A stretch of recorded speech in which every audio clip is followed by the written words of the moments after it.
That's what they mean when they say talk behind your back, right? They say the nice things behind my back. They say the crappy things to my face. Yeah, exactly. Yeah. Take a fantasy, it's what we're doing. Come and check it out, it's what we're all about. 561 music! All right, ready? Yep. Welcome to 561 Music. I'm Hector. I'm not Ben. And you're not Ben.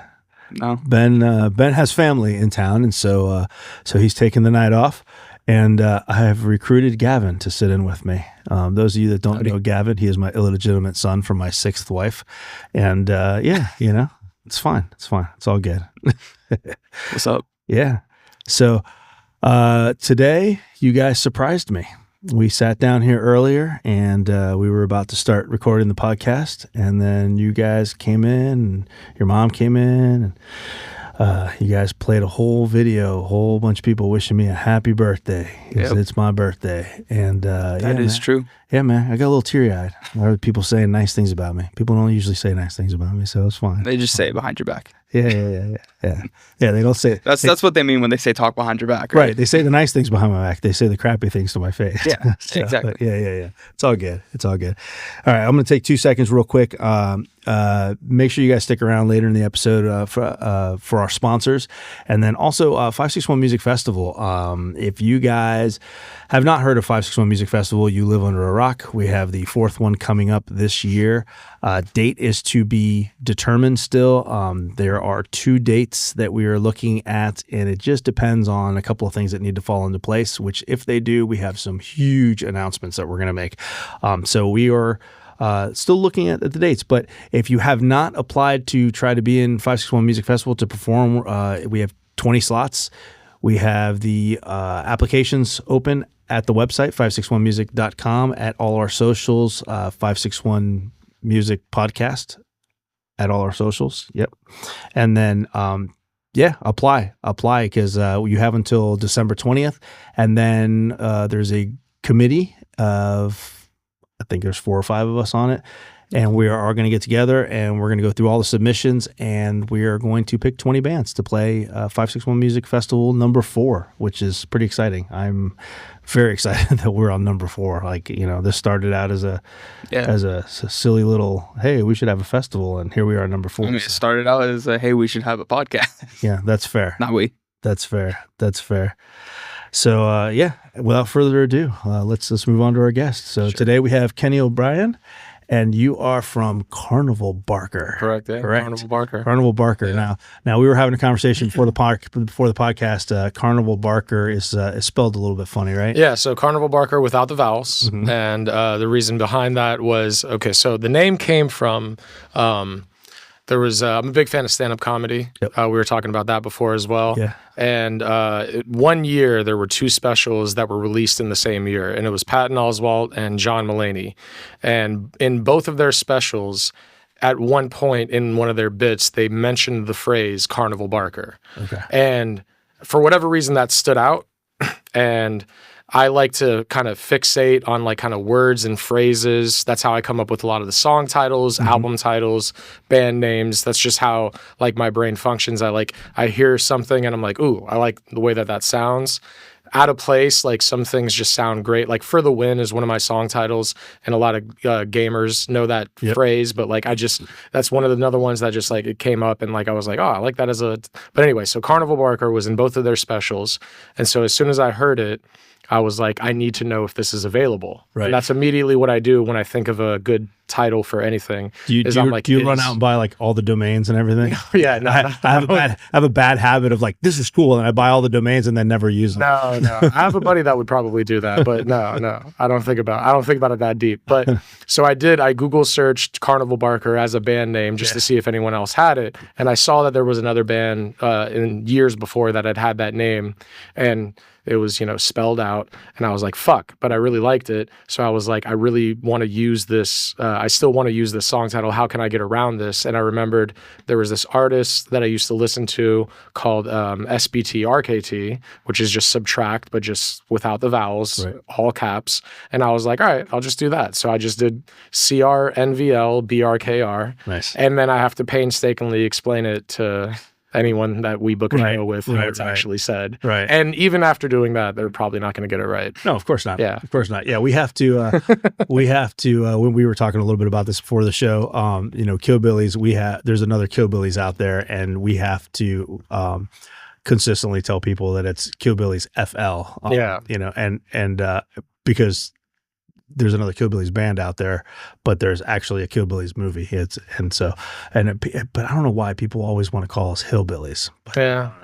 It's just, people hear what they want to hear. they do. Yeah. They do. And when they see when I write it down, they see what they want to see, and it's Carnival Baker, and I'm like, yeah, sure. That makes the most sense. Sure. Yeah. So are you originally from the area? Or? Yeah, from South Florida. So born and raised in Miami for the first, for like elementary and middle school, it was Miami. Mm-hmm. And then parents split when I was about 11. So then that was like when, you start moving around a little bit because they're deciding where they're going to go. Yeah. So then after the split, I was doing my first year of high school in Homestead. That's where my mom moved to.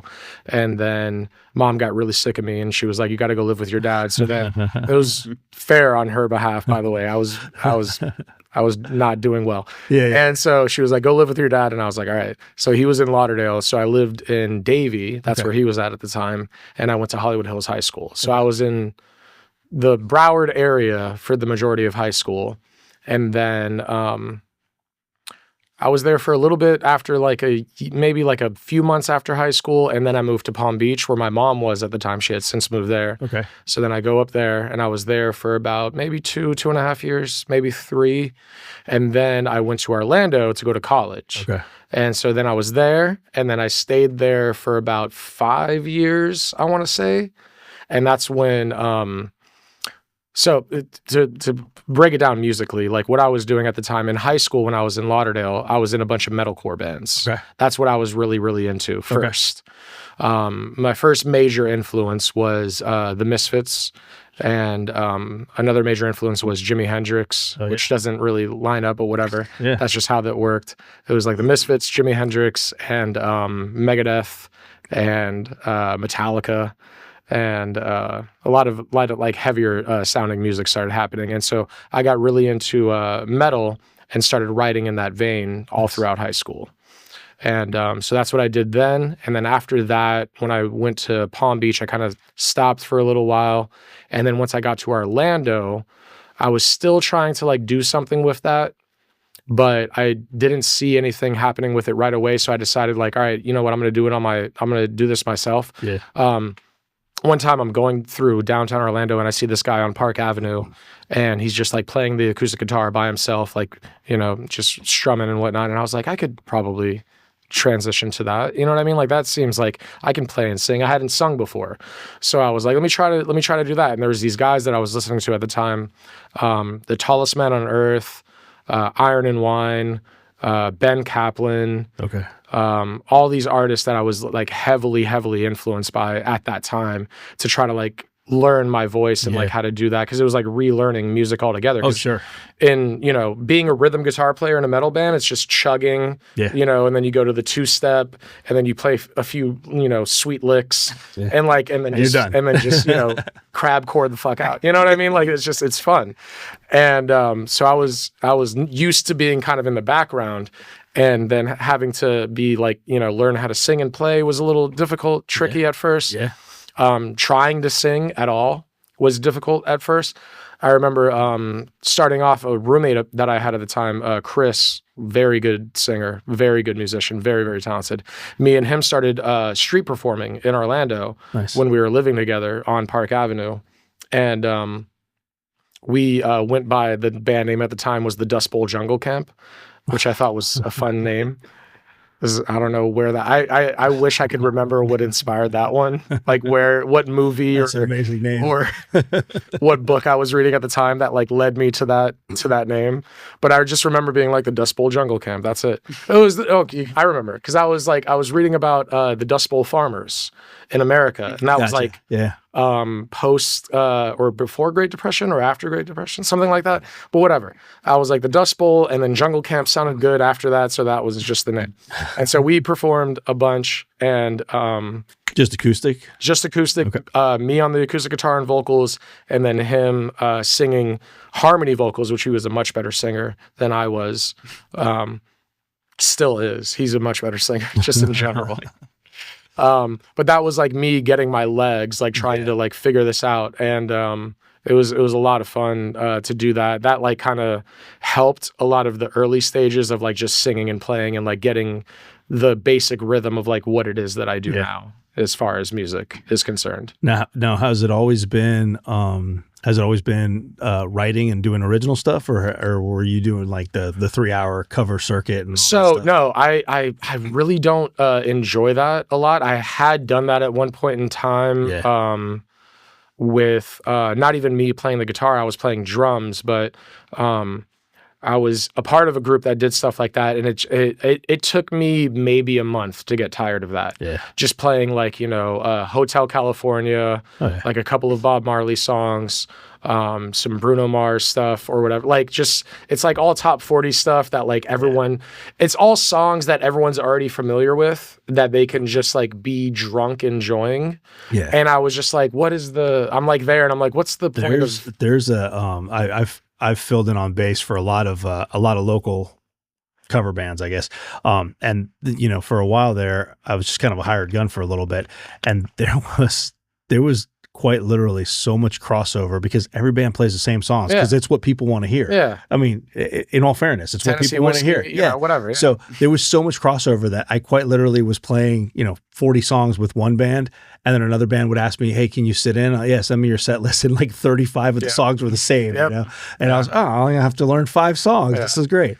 But Killbillies plays. We play we do play some original shows, and we do play a lot of the cover shows. But it's different with us. We play, we throw all our originals into the cover shows, right? And then when we do the covers, we don't play the standard stuff that everybody else plays, and we play it in our own style. Yeah, you kind of mix it up a little bit. Yeah, that's fun. That's a little bit different. Yeah. So when I was doing initially with Dust Bowl Jungle Camp, just to like get my legging and whatnot, like get my feet on the ground with everything, we were doing covers. Yeah, but it wasn't like at a restaurant or at a bar or whatever. We were just doing it like on the sidewalk because I was like, I don't know, like we can make money and we can practice at the same time. Like this seems like a no-brainer or whatever. So is this like in front of a business or something, or were you just kind of basically busking? So yeah, we were just busking. Okay. Yeah. So like we would go to this I love this area so much, and I'm so mad about this area at the same time. So Park Avenue in Winter Park used to not care at all about busking for the longest time, and now it's not. They got together and like had a homeowners association meeting or something like that, and we're like, no more buskers, it's scary or whatever. I don't know what happened. I'm not exactly sure. Stand there. There's so many places that are like that that you just can't do it. Yeah, you just can't do it. Thankfully, there's places that you can do it, and honestly, like we were in Memphis, and they allow it, but you have to get a permit. Oh yeah, permit. Yeah. But it costs nothing, and it takes you 2 seconds to fill out the app. So Yeah, New York is like that with the subways, and like New Orleans is like that with certain like corners and whatnot. People have that set up and whatnot. But back when I was doing that, there was just no. You just showed up and did it. They I guess they hadn't thought that like this was an option for people, that people would go and do that. Right, so they were just like, I guess we'll wait and see what happens with all this. But we were just doing it because I was ballsy enough to just be like, let's just go do it and let's see what happens. And it was good. We were doing a lot of at the time. We were doing a lot of like indie folk covers. So it was like a lot of Monsters and Men, Mumford & Sons, Edward Sharpe, Magnetic Zeros, Lumineers. It was like that era that we were like kind of, living in at that time. And so that was a lot of fun. We did that for a while. And then I moved away for a moment to Satellite Beach and then came back to Orlando. And when I came back, it was because one of my buddies who I had met in Orlando was like, you have to come back. I know some people, they play music. You're going to link up with them. You're going to live at my house. And then this is what's going to happen. And that's just how it happened. And that's I literally exactly just what happened. I got picked up in a truck by a lady that I didn't know named Jordan. God bless you, Jordan, for picking me up that day. But Jordan just picked me up and she was like, I'm taking you to Jacob. And I was like, perfect. That's the person that I know. So that's good that you're taking me there. And so we go there and we get to the house and he introduced me to this couple people, JT and Seabass. And they were both also singer-songwriter people. And so they were like, oh, so what do you do or whatever, like kind of like testing me out to see if I was like, worth it or whatnot. And so I play a song. And they were like, all right, cool, this will work. And so we all then got together, the three of us as singer-songwriters, all play the acoustic guitar and sing. And then we just went to Park Ave again. Like I was just like, we're going to go here, we're going to play music, and we're going to work on music together. Yeah. In the meantime, when we're not doing that, but that's what we're going to do to make money and to practice our craft and all that kind of stuff and just get better as musicians. So that's what we did. We did every day from 11 a.m. to I think about 2 or 3 p.m. to get the lunch rush, and then 5 p.m. to 10 p.m. to get the dinner crowd. Yeah. So we did that every day, 7 days a week, and just practice all the time. And in the like when we weren't doing that, it was like, what do you have as a song idea? What can we work on and all that kind of stuff? And it was just like, it was basically a folk punk band at the time. But were you guys playing when you were on Park Ave? Were you guys playing individually, or you guys playing like together as a group? We would. Sometimes we would play all of us together. Okay. And then other times I would be like, you know what, guys, let's all take a corner. Yeah. And let's just do our own thing and just work out the kinks and and do it that way, and then we'll link back up again. And all of us, just took a different area and whatnot. JT was the most polite. He would always ask the businesses ahead of time, like, hey, I'm gonna be playing in front of do you guys mind? And I would just go to a spot and just be like, I'll wait until someone tells me no. Tells you you can't. Yeah. The old ask for forgiveness instead of permission.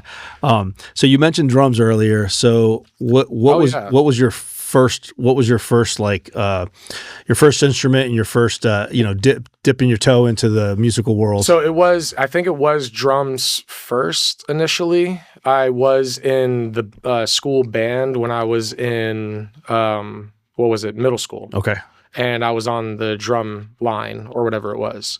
And so that was like I was doing, paradiddles and all that kind of stuff, basic drumming, right?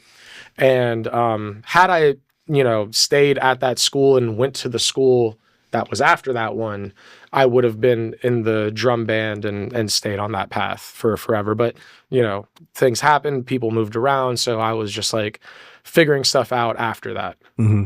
But then it was shortly after like when my parents split that I was at my mom's house in Homestead. That's when I first got really introduced to metal. Right. And it was to give credit where credit's due. It was this band Remembering Never from South Florida also. Okay. They're from the Fort Lauderdale area.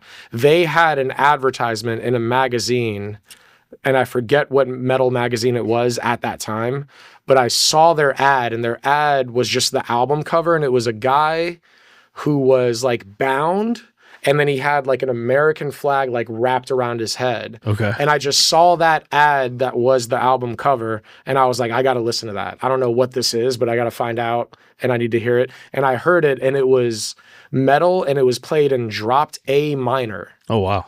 Right? That's like different. Most metal, like drop C, dropped B, Slipknot's in drop B, most metal bands, As I Lay Dying's in drop C for the most part. That's different. Even drop D, it's kind of already heavy enough, but it was in dropped A minor, and I was like, the hell is this? You know what I mean? And it was so heavy and so like dissonant and chaotic and just different from everything that I ever heard. And I immediately fell in love, and I was like, I need to write like this. So I had my electric guitar at the time, and I was like, I'm going to start working on, writing pieces that are similar to what I'm hearing now. And then it bled to like a bunch of other metal bands that were around at the time. Poison the Well was big. Hold on. Bury Your Dead, A Perfect Murder. Norma Jean, Every Time I Die. Like there was like a slew of metal bands at the time that were all kind of doing around the same thing. And I was just like, this is where it's at. Like, I need to do this. And so I was in, first band that I was in was called The Beauty of It. Okay. And it was just a very heavy band. And then there was Portrait by the Assassin, which is another just heavy kind of melodic band also. And then the last one that I was in was Sweet Love Hangover. That was the last metal band that I was a part of.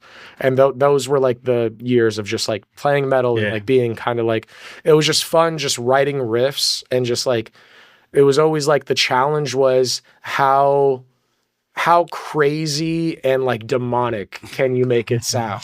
Like how riled up can you get the crowd? Right. You know what I mean? And we would like work at it at the practices. We'd be like, all right, so at this part, we're all going to lift the guitars upside down. And on the back of the guitars is going to be taped words that say open the pit, you know, on like the bass and the guitar and the other guitar. You know, we'll just do that and then we'll, you know, and then crab chord out, whatever after that. Dude, that's amazing. So that was the introduction to after drums on the guitar. Okay. And so at this point, you're just writing more like your guitar part and that kind of stuff. Yeah. So when you started getting into more, I guess when you started getting into the acoustic stuff, you started writing, singer-songwriter stuff. What is your process when you got into that stuff? Like, so that was, I'd always been big into, from an early age, I'd always been big into a couple of things, which is journaling and writing poems. I'd done that for a long, like I think since high school, I started doing that. And that actually started as that's a weird origin story as well, is that my mom always insisted that I go to the library wherever I lived and like and pick out books to read. She insisted that I read all the time, which I'm really glad she did. Yeah. And one book that I randomly picked out one day was called Go Ask Alice. I don't know if you've ever heard of it. No. It's a weird book. It's a very strange book. It's Go Ask Alice, and it's by an anonymous author. So like when you read it, especially when I was young and I read it, it was like, it seemed like it was just this found journal that like someone uncovered and then just published. Okay. But it was clearly written by like a team of parents that were just trying to write about a young person's coming of age process and how it could go very, very wrong. Right. And it was in the form of a journal. And it was from a girl's perspective. So it was like the girl has a, normal upbringing, and then, parents get divorced, and then she gets a best friend who's kind of chaotic, and the best friend kind of leads her down the wrong path, and then she starts kind of going further down the wrong path, and then eventually she's just selling her body for drugs or whatever. So it's not really written as a story though, or it is written as a story. Yeah, but it's in a journal form. Gotcha. Okay. Yeah. So every day is like a different new entry and stuff. Yeah. And it was just, at the time when I read it, it was like the most engaging thing that I could think of. You know what I mean? And so I read that and I was just like, I should probably also start journaling because I'm a little, weird. Like I'm not okay mentally. I should probably start working stuff out. And like, and I think that with the way that I journal now, still today, is that I think that the reason why journaling is important is that like you can only lie to yourself so much.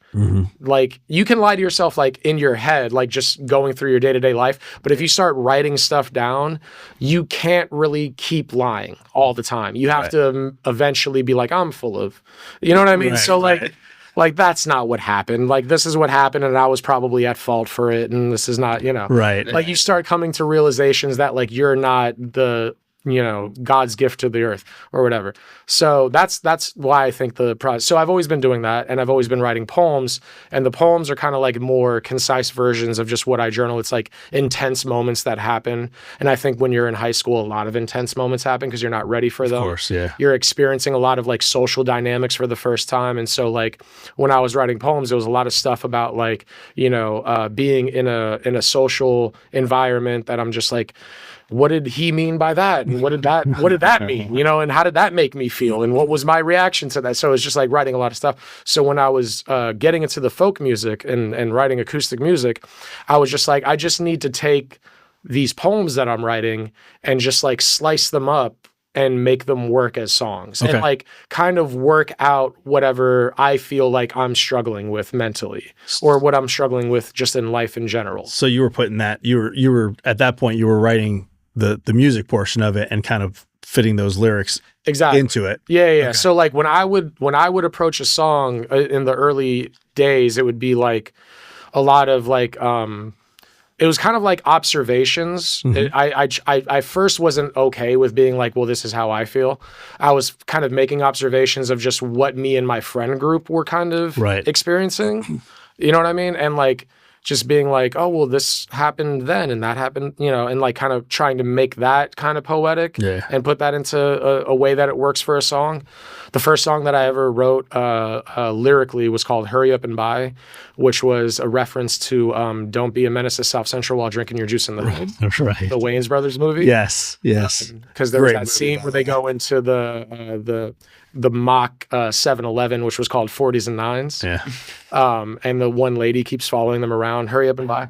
So the first song that I wrote was called Hurry Up and Buy. And it was just kind of like me jokingly making fun of me and my friends at the time and how we were kind of being reckless and how it didn't really matter because like we were at that time, like nothing really mattered. Like you're just so resilient at that time that it just like, you don't care. Whatever happens, you know?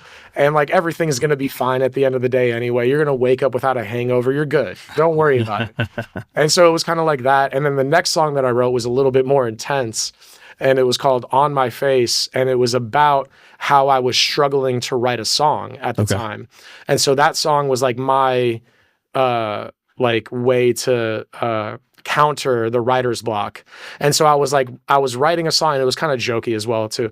But I was writing the song about how what would make it even more difficult for you to have a hard time writing a song about? Like if you had a good upbringing or if like, you know, everything in your life was going well, you probably wouldn't have let. And that was like kind of the basis of the song was just like it was like poking fun at that. Well, we're always talking about that when people come on here there and we're talking about their writing process, you know, and Ben as well, like they're always talking about how we draw from experience and, you know, from this painful moment in my life or, you know, this joyous moment in my life or, you know, this and that.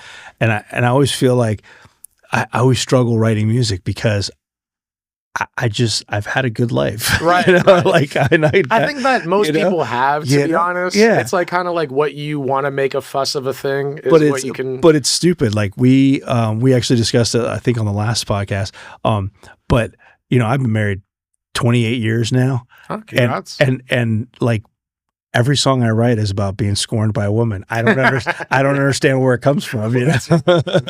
Experience. Yeah, I don't know. But yeah, it's been, you know, it's definitely a process, you know, when you're writing and stuff.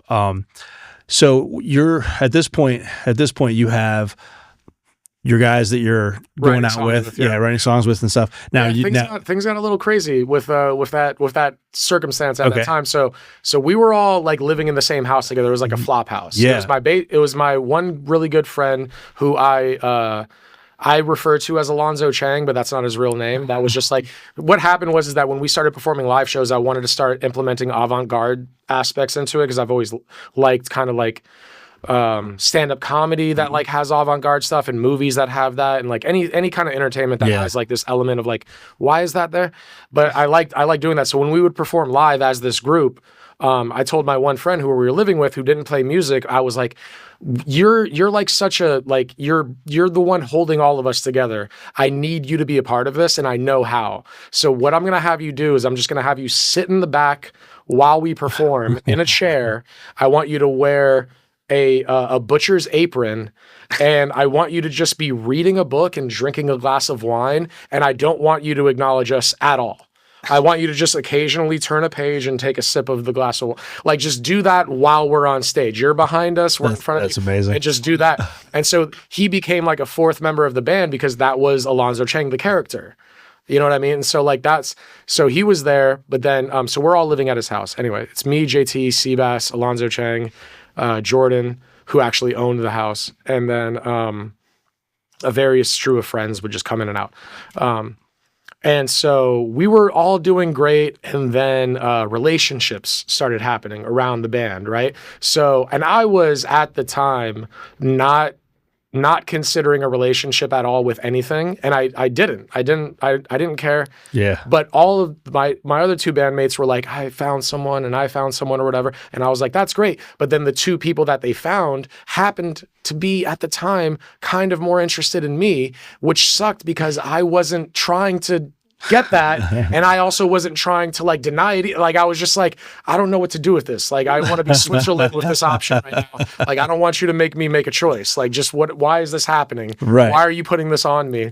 And so that caused a bit of a tension. Some friction, yeah. Yeah, with the band because, and so that kind of happened and then it really spiraled, after that. And then the band had to break up. So the band broke up and I was very, very upset about it because again, I was like, why are we breaking up? Like, this isn't even my choice. Like, what's going on here? And so the band breaks up. And then I was at the time, I wasn't happy about it. I was very, very upset about it. I was very depressed. And then that's what sparked my first band by myself, my first like singer-songwriter thing by myself, post that one, which was called Office Bonfires. So I started this thing that I wanted to just be I was the sole singer-songwriter of it, and Office Bonfires. And the first song that I wrote was this song called Cruel Intentions, the movie. Okay. And that was the whole song title, Cruel Intentions, the movie. And great movie, by the way. It was a good movie. Classic movie. Great movie. Classic 90s. But so I wrote this song, and the whole premise of the song was about how pissed I was about our breakup as a band. I wrote it as kind of not a diss track, but as kind of like I wanted them to know that I was pissed. Yeah. Like I wanted them to hear it. And there was like one specific line where it was like, I'm only hiding in plain sight, hoping that we can catch up so we can fight. That was like one of the lyrics. And I was like, I actually want that. Like, I want to, like, where are you guys? Like, if we need to have it out, let's have it out. But like, right. Yeah. Get it over with. Let's get it over with. Yeah. So that was the first thing. And like, they eventually moved to Tampa and they started their own band after that. And then I kept going with Office Bonfires after that. And then I moved to Connecticut after Orlando. Okay. So I had made friends when I was in Orlando with these kids, Vaughn and Ephraim, who were very, very good friends of mine, and very musically inclined as well. And they both moved back to Connecticut after they were done with school. And at the time that Uncle Tonto broke up, I moved back down to Miami, and I was working construction with my dad. And we stayed in touch after that. And they were like, hey, we all still want to get a place like outside of our parents' house. And I was like, oh, so do I. And so they were like, we're going to look for a place up here. You look for a place down there. Whoever finds the place first, the other ones move. They found a place up there first, so I moved.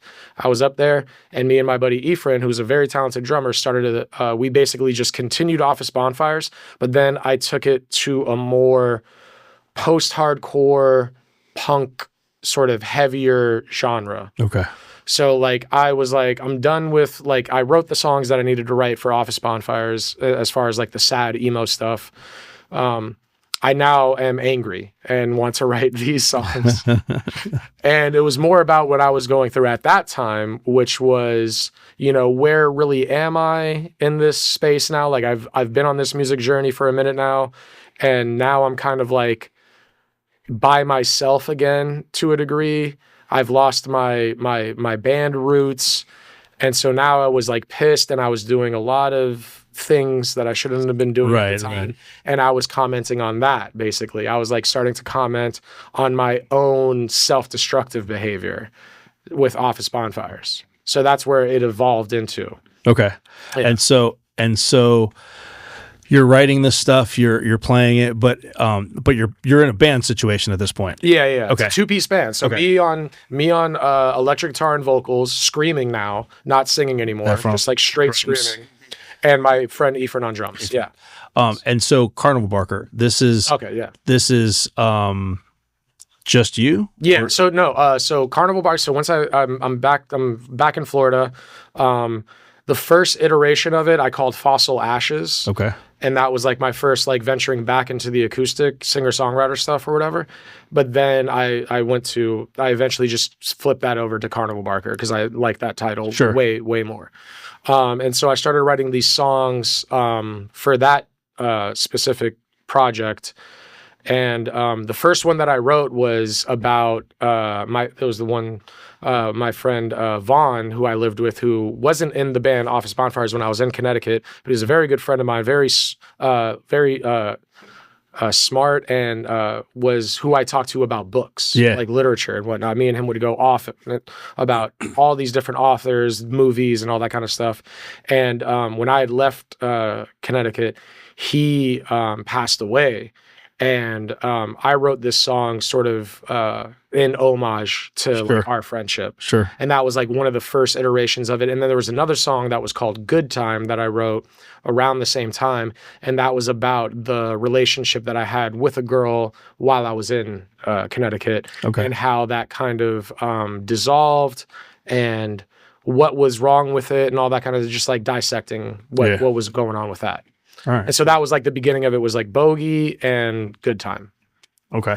And so when you're out performing now, is it just so now it's a band? Yeah, it is a full band now. Band. Yeah. Gotcha. Yeah. Okay. So it's me on acoustic guitar and vocals still, lead guitar player on electric guitar, bass player and a drummer. Okay. Nice. Yeah.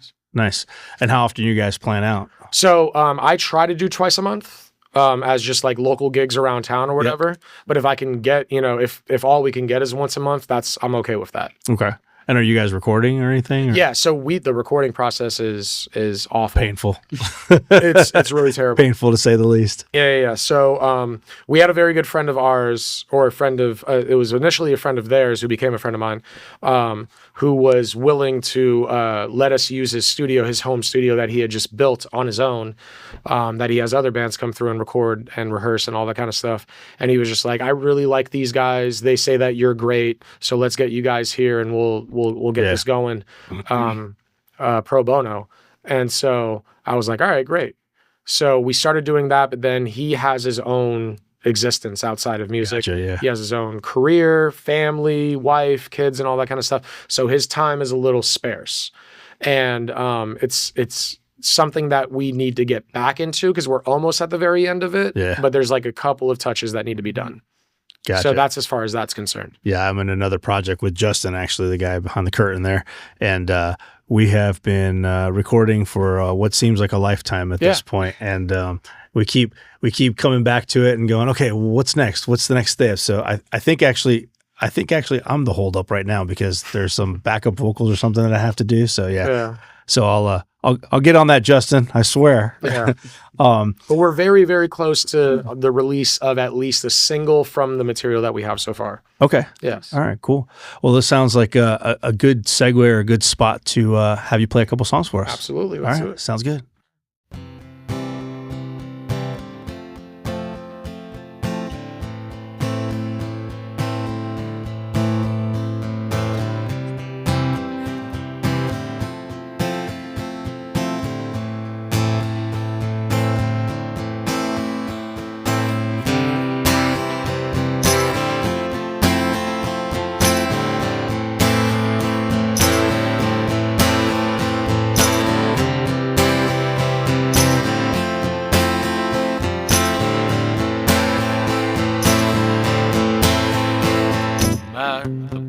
Shop to sell my guitar just so I can buy some alcohol. And my love for the burn is my avant-garde.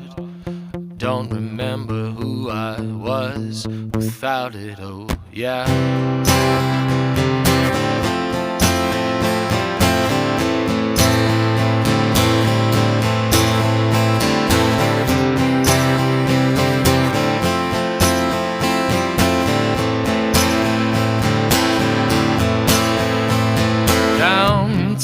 Trying to sell some drugs just so I can keep my pockets fat. And I gotta stay hard and protect my spot. Don't come around if I don't know your name. Oh yeah, oh yeah, oh yeah, oh no.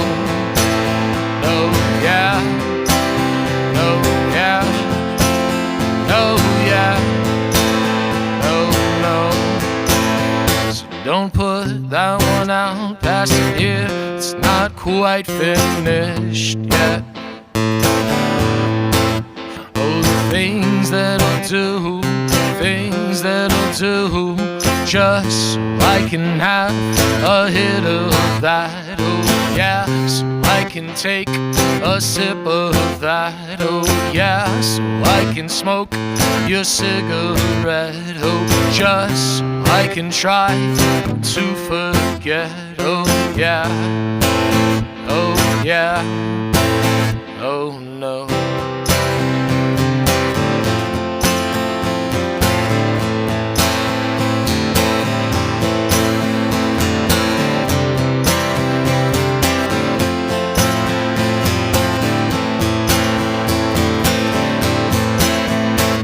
Calling relatives to get a loan, just so I can try to pay the rent. And I'm calling relatives to get a loan, just so I can try to pay the rent. And I'm calling relatives to get a loan, just so I can try to pay the rent. And I'm calling relatives to get a loan, just so I can try to pay the rent. Oh yeah, oh yeah, oh yeah, no, no, no, yeah, oh yeah, no, yeah, no, no. So don't put that one out past here. It's not quite finished yet. Oh, the things that I'll do, things that I'll do, just so I can have a hit of that. Oh yeah, so I can take a sip of that. Oh yeah, so I can smoke your cigarette. Oh, just so I can try to forget. Oh yeah, oh yeah, no, no.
Numb your nerves when you can't stop shaking. It's okay if you say that you get overwhelmed.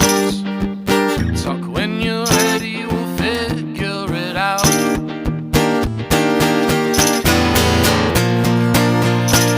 So come find me, and come find me. Yeah, and I'll be there.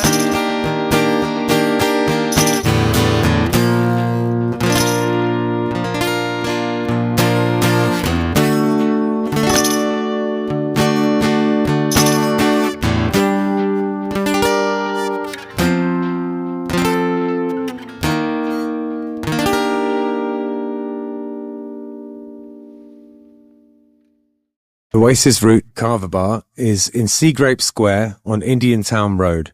And it is a Kava bar. If you don't know anything about Kava, it's a Polynesian root that you grind up and you mix with water. And it has been in Polynesia for potentially thousands of years. It's an old thing that they used for kind of ceremonial and also sort of leisure purposes. It's meant to be something where, that brings people together. You all take a shell of kava and chink them together and say bula and have it together like that. It's meant to be something to bring people together. It has a kind of an effect, which is, I guess, a kind of a slightly warming effect. It just kind of makes you feel nice. It's not particularly intoxicating. It's not like drinking alcohol. So the atmosphere in a kava bar is sort of like a cross between a regular bar and a coffee house. It's pretty chill in there. You get all sorts of different types of kava bars. Some of them are more like a club, there's sort of like blacklight and EDM playing. And some of them are more like a cafe. This is one of the cafe type of ones. It's super chill in there. If you're looking for somewhere to, I don't know, maybe go and do some work on your laptop or go and have a chat with friends, it's perfect for that kind of thing. There's a foosball table in there if that's your jam, or baby foot as they call it in France. Yeah, Jim, the owner, is a really cool guy and he has very kindly sponsored our podcast. So thank you very much for that, Jim. They also do a poker night in there, all sorts of things going on at Oasis Root. 561 Music is sponsored by Live Music Community. It's where we film the podcast that you're listening to right now, and it's also where I work. Gavin, Hector's son, was a student here for a long time, and in many ways he's the musician he is today because of the teachers at Live Music Community. We taught him not only about his instrument, but also about being in a band, and his band Unemployed Youth accomplished a lot of goals, mostly band etiquette, how to work together, and all of the nitty-gritty that goes into being in a band on a day-to-day basis. The student signs up for lessons, learns their instrument, joins a real band, and decides the direction it goes in. And we can take people from very young age, 6 or 7 years old, all the way up to 80. There's no age limit here. We run an adult program for people who want to be in a band as adults, but really the main focus is on the kids and getting them playing together and in bands. We are also a studio, a live stream venue. We can record audio or video. The Killbillies live album, Warts and All, was recorded here. It was recorded during a live stream that we did during COVID. Justin had a great idea to record live streams during COVID. A ton of bands came in and it was a real success. Outside of that, we can record albums, we can help you with your EPK, and we have full audio-visual capabilities here. LMC is in Palm Beach Gardens on the northwest corner of Military Trail and North Lake Boulevard. And if you go to livemusiccommunity.com, you have all the information you'll need right there. All right, so we just heard an advertisement for Live Music Community, and it's a school for kids, adults, etc. So, do you have any advice for any upcoming musicians? Yeah, I did think about this, and the one thing that's worked for me that I could say is whenever you get like kind of obsessed about a certain song or a band or an album or whatever, is just go and learn that material while you're obsessed with it. And then that becomes like just kind of implemented into your repertoire, sort of. Right. You know what I mean? Like subconsciously or whatever, but like as soon as you learn that material, it's going to be something that you'll eventually like implement into whatever it is. Right. It'll become an influence, basically, a subconscious influence. Yeah. And I think that like but it's important, like as soon as you're like crazy about it, like you can't stop listening to the song or like you just love this album or whatever it is, just go and learn that material right away. Nice. All right. Yeah, that's good advice, man. So you just played us a couple of songs. Why don't you tell us a little bit about those songs? So Bogey is, that I had mentioned, is about my friend Vaughn. And he had this thing about always calling cigarettes bogeys because he's from the Northeast. Okay. And that's, I guess, just the slang up there. But it was just funny when we were always hanging out and whatnot. Like we would be out at a bar or something like that. And I would have cigarettes and he never would. And he would just always, let me get a bogey. So, after, he passed, I just like thought like that's the, as in writing a song to homage to him is like perfect to call it Bogey. Sure. Okay. In reference to him. Yeah. Makes sense. Makes sense. And then your other song? And then so I'll Be That. I'll Be That is a lot about my just relationship with my parents and how we've had kind of, fraught times and tough circumstances. I was not the easiest kid to deal with. Sure. Being an artist and whatnot. And so I do give them a lot of, leeway for that as putting up with me and whatnot. But there was a lot of times that I was like, hey, like you guys also did some, questionable things at times. So it was just kind of like working out like my issues through that. And also just like it's commenting on a bit of, overall mental health struggles, which I think like a lot of my material does. Yeah. Is just that's what I mostly write about is working on yourself and knowing, kind of being aware of whatever it is that your issue is. Yeah. That you have, is just like being aware of it and like trying to face it and understand it, and not necessarily trying to get over it. I feel like everyone's trying to get over it. Like, I don't know what BetterHelp is doing for everybody nowadays, but I don't see the world where just everyone is mentally okay. But I do think that like at least being aware of your own issues is like a good first step. And if you do need better help for that, like, yeah, mental health is a huge thing when it comes to artists and artists of any kind, visual artists, musicians, etc. Like mental health seems to be like it's a big thing. Yeah, like, it plays into a lot of it. Yeah, so.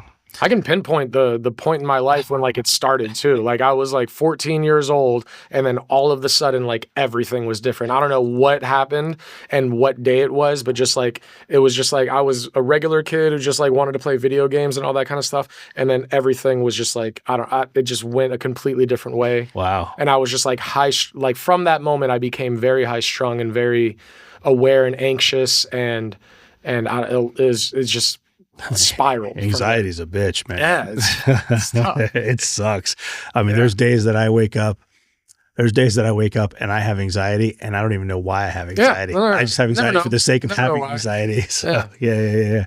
So what do you got coming up? You're talking about possibly releasing a song soon? Yeah. So the single that we're gonna release is most likely gonna be "I'll Be That," the one that I played. Okay.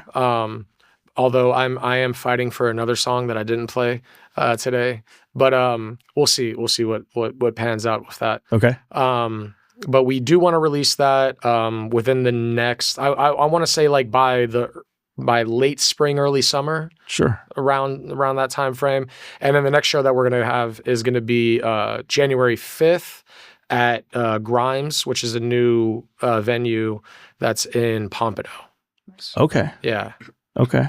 And that's going to be, January 5th. And actually still looking for the other bands to join on the bill. Oh, well, there you go. Yeah. We'll talk. So we'll know. Yeah, we'll talk. Yeah, Killbillies is very folk, so yeah, we'll talk. We have to. So Ben started, and then I jumped in on with him. 561 Music started a singer-songwriter circle. Okay. We call it Songwriter Circle Night or something like that, and we do it at Brewhouse Gallery over here in Lake Park. Oh, I love that place. Yeah, so it's the first, I believe it's the first Sunday of every month, and we've had 2 of them so far. I was out of town for the first one, so I didn't see that one, but the second one I was here for.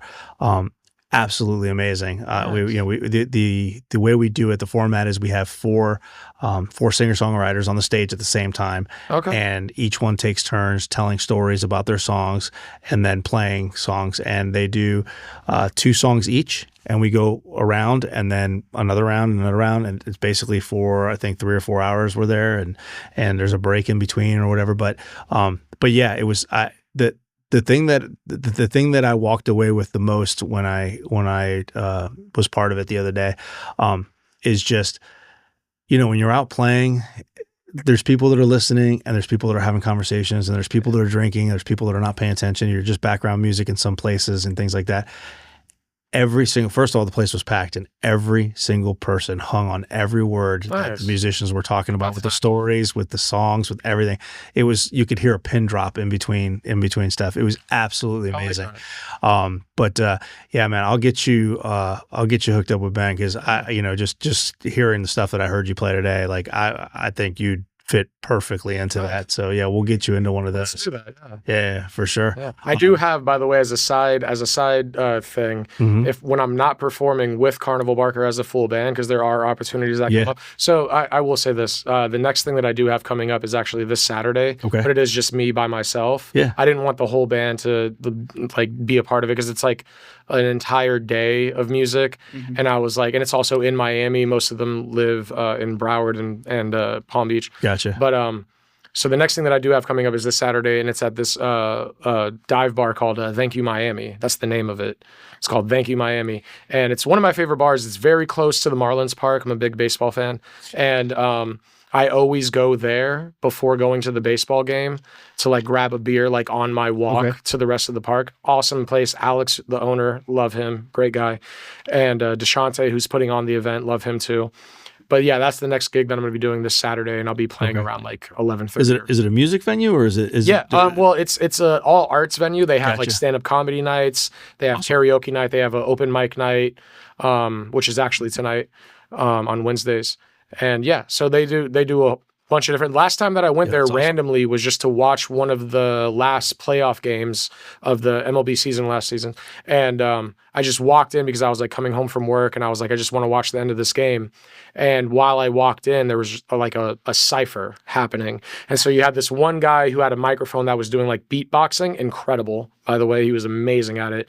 And then you had like 4 or 5 rappers like doing like freestyle rapping. And I just happened to like walk into that. And I was like, this is great. I love this place. Right. Yeah. Just walk in and enjoy it. Yeah. Yeah.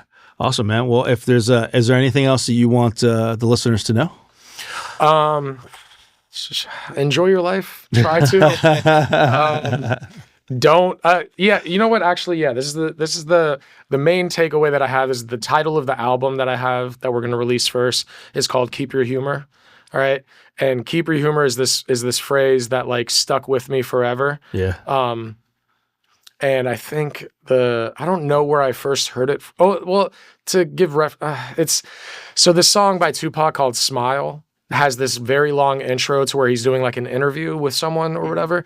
And he's talking about his introduction to the music industry and his newfound fame and all this kind of stuff and how he's dealing with it.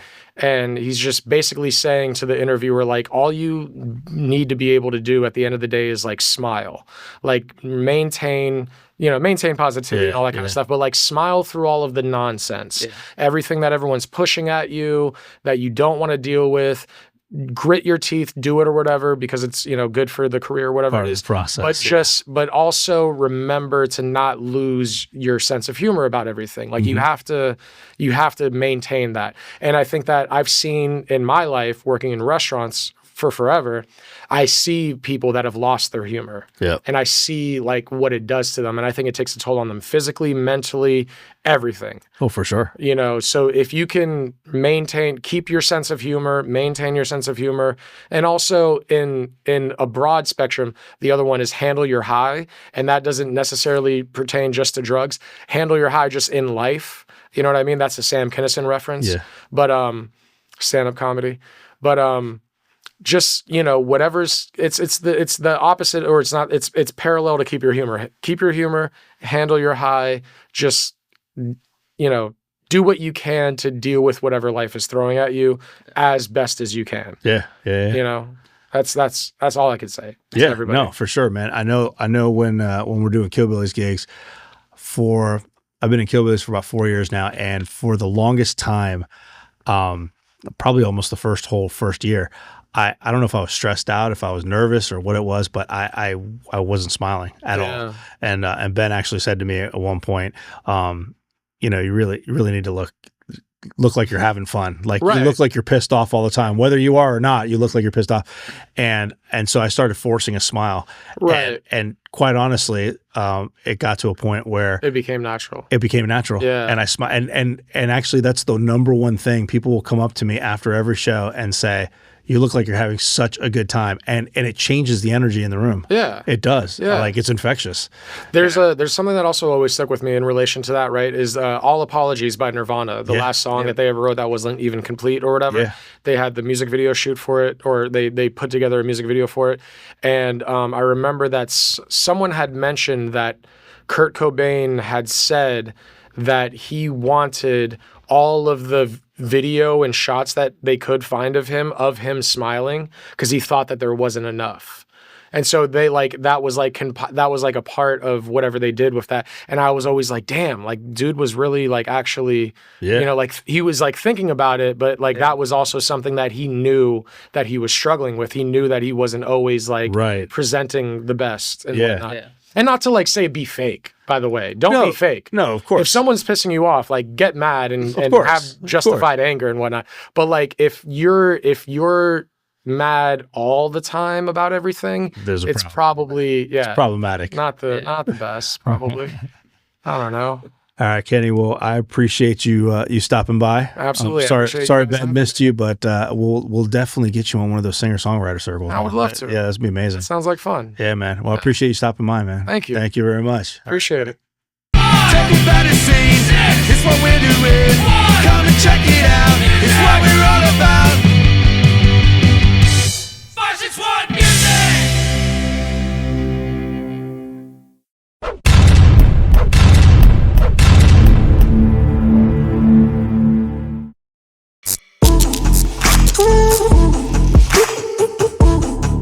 Ooh.